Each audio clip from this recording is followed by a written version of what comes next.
বিশ্বের বিভিন্ন দেশে চলমান যুদ্ধ, সংঘাত, সংখ্যালঘু সম্প্রদায়ের উপর নির্যাতন এবং ধর্মীয় প্রতিষ্ঠানে হামলার প্রতিবাদে রাজধানীর জাতীয় প্রেস ক্লাবের সামনে মানববন্ধন করেছে সর্বধর্মীয় ঐক্য ফোরাম। শাহজালাল ভূঁইয়া উজ্জ্বলের তথ্যচিত্রে বিস্তারিত। ঐক্য, সম্প্রীতি ও বিশ্বশান্তি প্রতিষ্ঠা এই প্রতিপাদ্যকে সামনে রেখে আয়োজিত মানববন্ধনে বিভিন্ন ধর্মের নেতৃবৃন্দ, মানবাধিকার কর্মী, সামাজিক সংগঠনের প্রতিনিধি ও সাধারণ মানুষ অংশগ্রহণ করেন।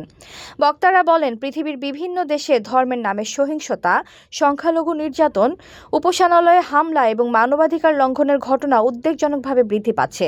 এসব ঘটনা শুধু মানবতার জন্যই হুমকি নয়, বিশ্ব শান্তির জন্য বড় বাধা। ঘরে বা ইন্ডাস্ট্রিতে মেঘনা স্টার কেবলস, বিশুদ্ধ কপারের নিরাপদ কেবলস, আপনার নিরাপত্তার সঙ্গী।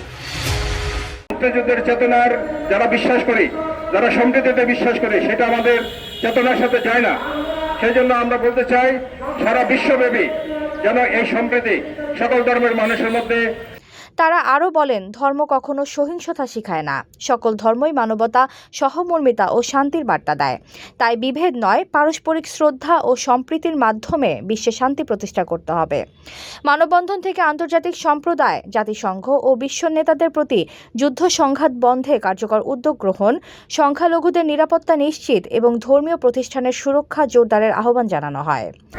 বাংলাদেশের 95% লোক ইসলাম ধর্মাবলম্বী, তারা আমাদের গুরু, তারা আমাদের অভিভাবক, এবং তাদের আশ্রয়ে আমরা যারা খ্রিস্টান, যারা হিন্দু, যারা বৌদ্ধ, যারা সাংসারিক এবং যারা অন্যান্য ধর্মে আছি, আমরা আপনাদের শেল্টারে আছি। আপনারা আমাদের অনেক সুরক্ষা দিয়ে থাকেন।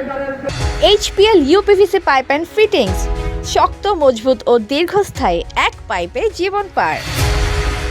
এই সময় বক্তারা বাংলাদেশের সাম্প্রদায়িক সম্প্রীতির ঐতিহ্য বজায় রাখতে সবাইকে একসঙ্গে কাজ করার আহ্বান জানান।